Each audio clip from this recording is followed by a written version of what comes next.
आप देखें, ये हमारा बच्चा है, ये जिना अस्पताल है, सुबह से एडमिट है। ये अभी हमें बता रहे हैं कि ये एक्सपायर हो गया।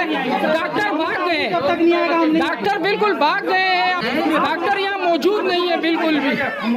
ये सारा स्टाफ, सिक्योरिटी स्टाफ यहाँ मौजूद है। आप ये देखें, ये सिक्योरिटी स्टाफ है। डॉक्टर भाग गए, डॉक्टर एक भी मौजूद नहीं है। सुबह से हमें अंदर नहीं आने गया, बिल्कुल है अंदर है। हम उनका एहतराम करते हैं ये सारे बच्चों का, लेकिन आपके अमले ने बहुत गफलत की है, हमें अंदर भी नहीं छोड़ा है। आप हमें एंड टाइम पे बता रहे हैं कि बच्चा एक्सपायर हो गया है, मिलने भी नहीं दिया गया।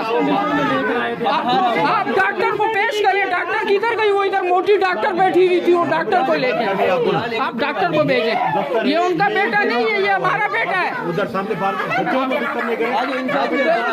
ये डॉक्टर, ये बिल्कुल आपके बंद करें इस अस्पताल को। अगर यहाँ किसी का इलाज नहीं कर सकते तो बंद करें। लोगों की जिंदगी के साथ नहीं खेलें आप लोग।